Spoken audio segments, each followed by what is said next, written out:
Welcome to the Science for Sport podcast, where we dive into stories and insights that drive peak performance. Join us as we uncover the secrets behind the science of success. Here's your host, Richard Graves.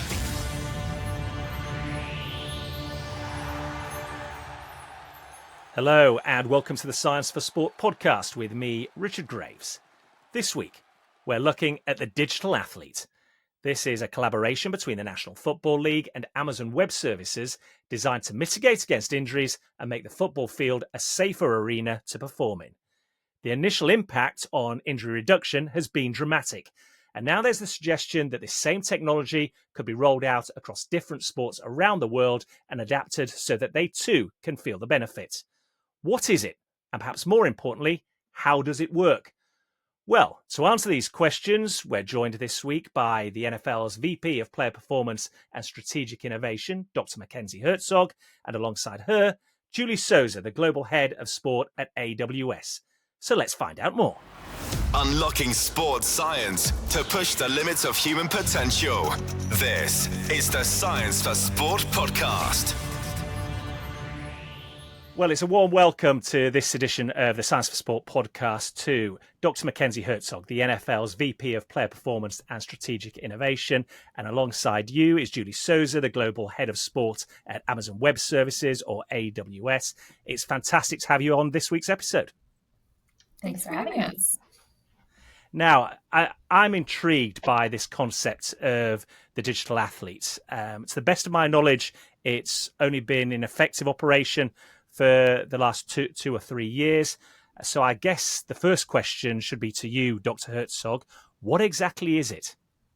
Yeah, it's a great question. So the league has a really long history of collecting data related to player health and safety and aimed at improving health and safety across the league by reducing injuries and keeping players on the field.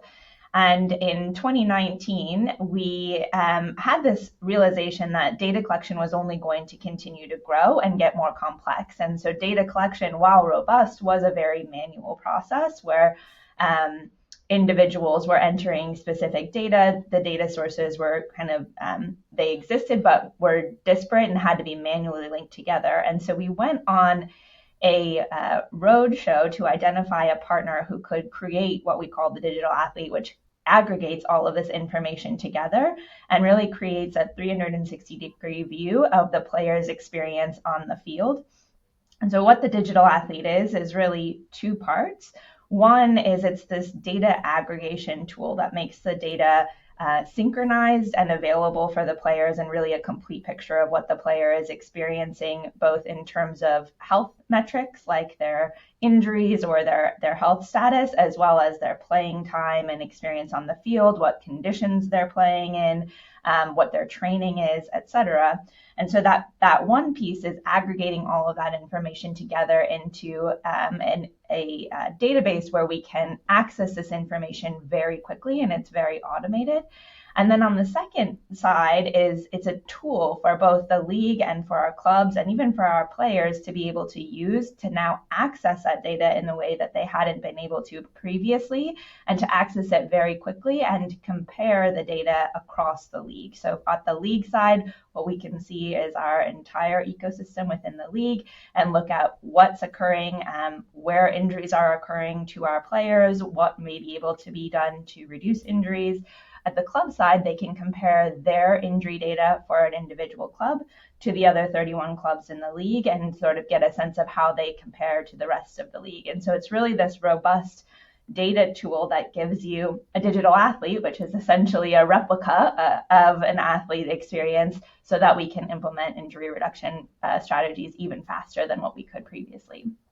If you're a player, a physician, a coach, it sounds like the ideal concept, because presumably, with it being digital, you can run any number of models, variations to try and get you more knowledge, more information, more answers to enhance the game and the performance of an individual or team. Julie, the last time we spoke was prior to Super Bowl 58 in Las Vegas. You were telling me all about next-gen stats in relation to fan entertainment. This is a very different arena we're working in. So how did they affect the digital athlete and bring it all together? Yeah, it's interesting. I mean, I think it helps to root us in, how much data we're talking about here. And when we spoke last, you look at next gen stats, which are those analytics that drive fan engagement and make us understand the game we're watching a little bit better. That's about 500 million points of data collected over the course of a season to inform that, right? That's a tremendous amount of data. That same amount of data, 500 million data points, are collected per week for the digital athlete. So we're talking about huge volumes of data that need to be processed and analyzed. And that's where AWS steps in and works with the league in that regard. If you want to understand where is that data being collected, how is it being collected, there are a myriad of different inputs for that. Traditionally, the shoulder pads are and the ball are chipped. Now you've got in some cases where opt-in is there, some wearable devices feeding off some data.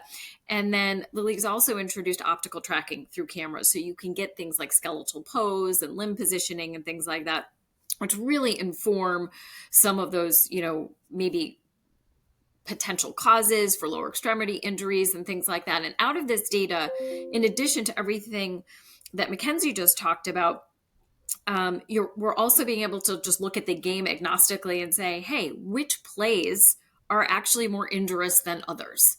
And I'm sure Mackenzie could talk about this a little bit too, but last season we saw the kickoff rule change. And with that, we were there, the league was trying to optimize for two things. One, make it safer, because they found in looking at this data that it had a 2x injury rate over a normal pass or run play and a 4x concussion rate, right? And then two, they were trying to optimize for kickoff returns, actually making that play a little bit more exciting. So they were able to simulate 10,000 seasons worth of data to try to optimize that rule change against those two metrics, which was really interesting, right? They also discovered that the hip drop tackle play that was causing 20x the injury rate from a lower extremities standpoint. So last season, that no longer can you commit a hip drop tackle without being penalized or fined, right? So you're starting to see all of this data really move the game forward, not just from how we treat our players and how we remediate and some of the injuries that might be detected or potential injuries through a digital athlete portal, but the league's also changing the rules of the game. And then obviously even equipment, which you can see in helmets and everything else that we're seeing on the field of play. Now, I do want to get into how it's affected the rule changes that we've seen in the last couple of seasons. But one thing stands out to me there, and I guess, Dr. Herzog, this is something that really interests the league. Julie said there that it's not just about the contacts, the number of hits, the force of the hits, but the digital athlete gives you scenarios whereby you can see body shape, body movement. Presumably, that means it gives you the wherewithal to perhaps preempt potential injury contact. Yeah, that's exactly right. That's the goal, is to reduce injuries before they occur, but also then in the event that injuries do occur, to optimize the way that they're managed and to get players back on the field. So what we can do with the digital athlete now is take all of the data sources that already existed, but layer on top of that new data sources that didn't exist previously that are now generated through computer vision.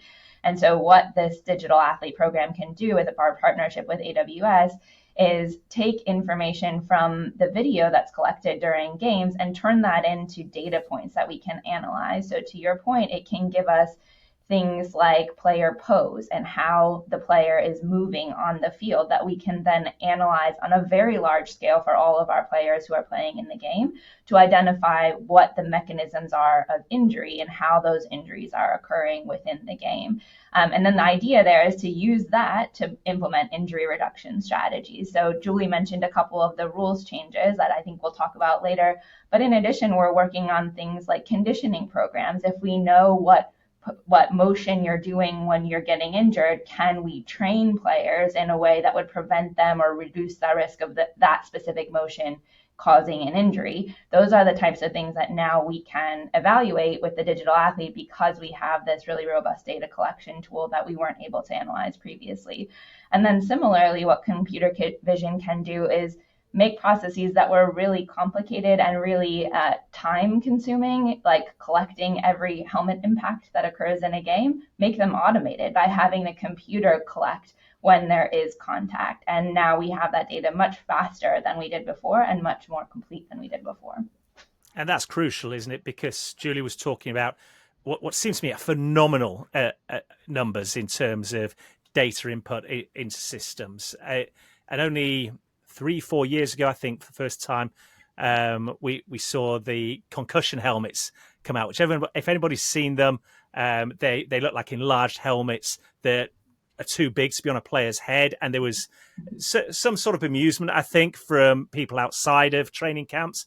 Well, you've seen the data suggests that concussions have fallen dramatically, and there seems to be a greater buy-in in the athletes, and that has to be the critical key in all of this, isn't it? If you don't have the buy-in from the people you're trying to help and protect, then it falls down.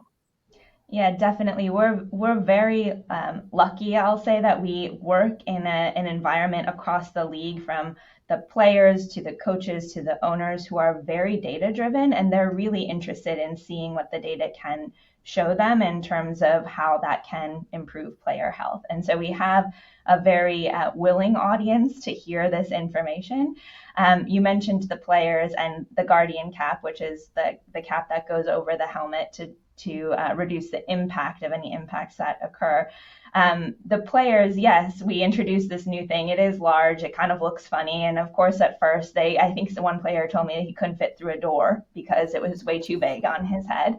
And so, of course, it sort of met with this resistance. But once you show them the data and you show them that they're 20% less likely, their impact is 20% lower if they have this Guardian cap on when they sustain an impact to their head, they start to kind of hear that information in a different way because it's coming from data. And what we've shown now is year over year, when the Guardian cap has been implemented in preseason practices, we've seen a sustained reduction in concussions in preseason practices.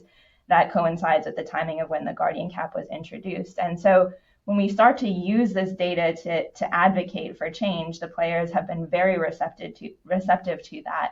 And beyond that, we can also use this data to improve the equipment that's on the field. So now we have very rich data on where impacts are occurring, who's sustaining them, and we can use that to actually design helmets that now have the technology that Guardian cap has similar technology in the helmet and perform better than if you had a Guardian cap on your helmet. And so all of this, while I think we would have gotten there anyway, we're getting there so much faster by having this digital athlete tool available and having all these new data sources available very quickly. Julia, I wonder, given the sheer volume of data that you're able to present to the National Football League, how did you go about presenting it in such a way that everybody can understand it? 'Cause that's critical, isn't it? At some point, there's that much data that it just becomes numbers if you're not familiar with the system. So it's about translating it into layman's terms so everybody can buy into it. 100%. I mean, I always say the science is the data, right? And the analytics and the models and things like that. The art is the storytelling. How do we make sense of this data? What do we ask of the data? And luckily, the league had a very clear, question. How do we make players safer? Right. And so first, that means assessing all of this data, where can we identify injury? And so Mackenzie walked through a lot of those different use cases. How do we then present instances where we think injury may occur, right, based on this data and the analysis that we've done, which is the digital athlete? And in its first season, 2023, when all 32 clubs had access to it, there were actually 700 fewer missed games by players. Because teams were able to say, hey, look, it looks like we might be at risk of injury here. Let's change up the load management or the training regimen or some of the physical therapy that we might administer, right? So that it goes back to Mackenzie's point. You present the data, the outcome of these investments in technology and in data and analytics and whatnot. And it's really compelling. I mean, you're coming off the lowest season of concussion rates in recent history within the National Football League.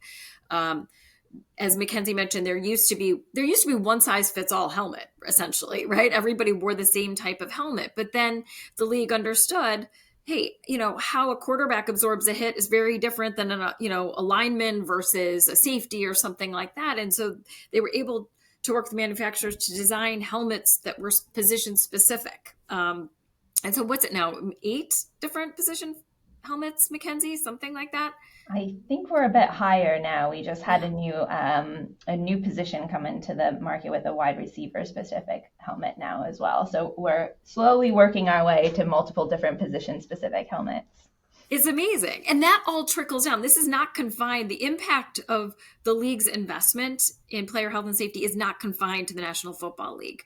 We were talking a little bit before. I was watching some college football preseason training camp stuff this weekend. And every single video, all the players in college were wearing the Guardian helmets, right? So it's having a trickle down impact into the safety of the sport of American football. But I think the impact will actually go far beyond the game of American football and sport itself.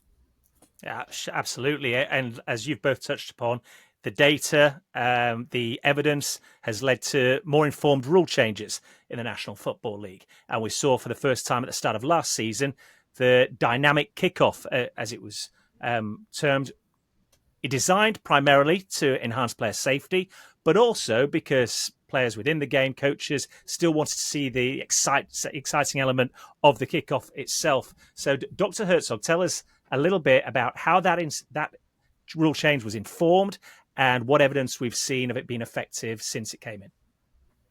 Yeah, we really do have a long history of monitoring injury occurrence across the league and identifying the injuries or the plays that may have higher risk of injury. And so what we saw in the data is that the kickoff had the highest rate of concussions across any play in our league. Not the highest number, because there are very few kickoffs compared to other plays in the game, but per kickoff, the highest risk of concussion and other injuries like ACL tear as well. And so what we did was we identified that there was a higher risk of injury and then used the digital athlete to figure out why is that? What about the play is leading to that higher risk of concussion and higher risk of ACL tear? And what we found was that it's the space and the speed of the traditional kickoff that were leading to this higher risk of injury. So the fact that players are farther apart, they're gaining a lot of speed when they're running down field, and then they're colliding, that led to a higher risk of concussion on those plays compared to other plays. So what we started to do with the digital athlete is simulate different formations that could exist to do something similar to the kickoff, but with that reduced space and speed and then reducing the concussion risk. And so through this process of simulating, what we identified was that this dynamic kickoff could accomplish those goals of reducing the space and the speed between the players and thereby reducing the concussion rate. And that made us more comfortable that if we could get to a concussion risk per kickoff that was more similar to a traditional run or pass play, that we would feel comfortable introducing more of those plays into the game. And so now this year we have this kind of monumental rule change with the dynamic kickoff now in place for a second season. And what we saw last year was, surprisingly, our modeling was almost exactly as what we saw last season, almost to the number of concussions. And so we really felt like that after 1 year of the dynamic kickoff, we were seeing the results that we were expecting in terms of the reduction in concussion rate on the dynamic kickoff, and now are into a second season of this formation on the field. So bringing back a play into the game with a safer play at the same time.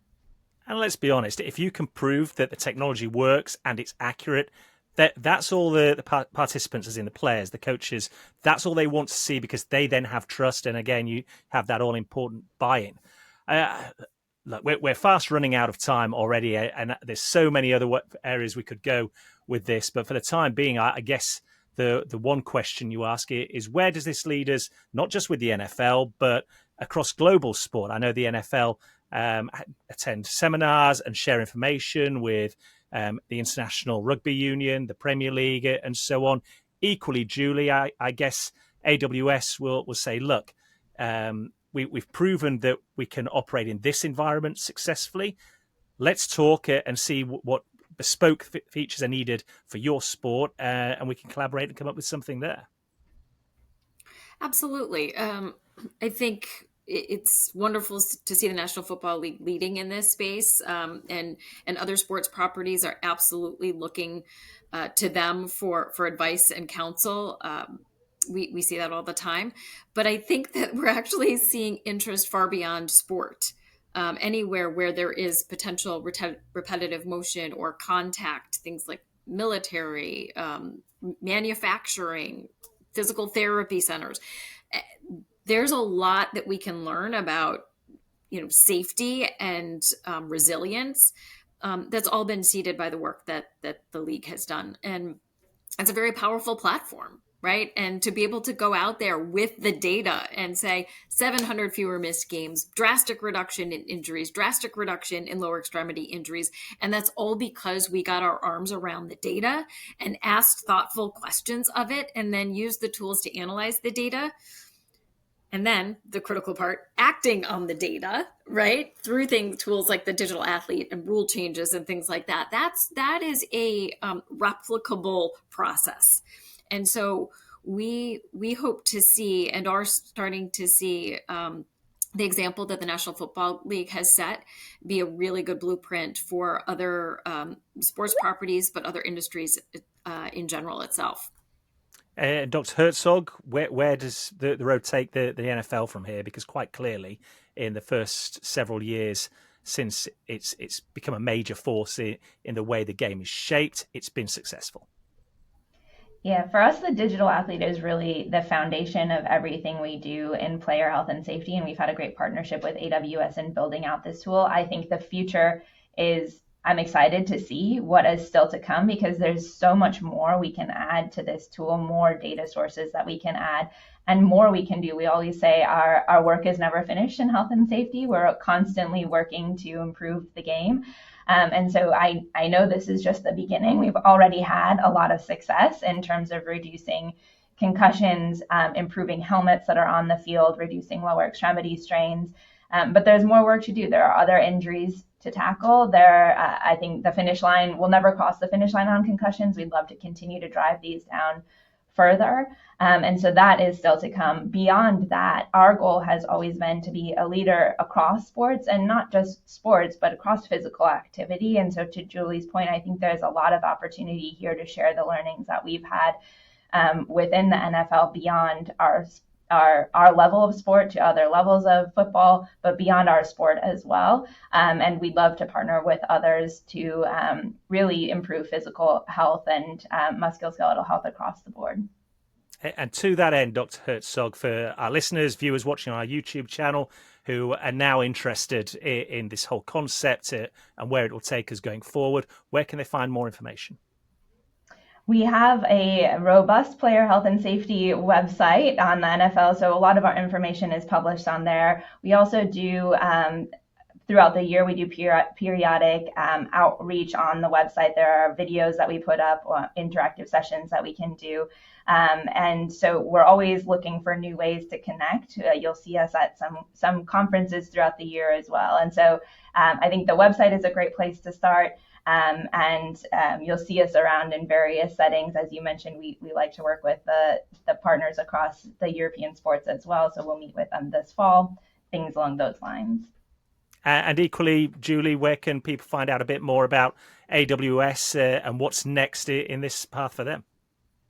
Yeah, I mean, similar answer, our website, especially if you're intrigued by the sports use cases within technology. I always say aws.com/sports will get you a really good view into not just this sort of work that we do with the NFL, but broader, the next gen stats, leveraging generative AI tools for operational efficiency and, for fan engagement.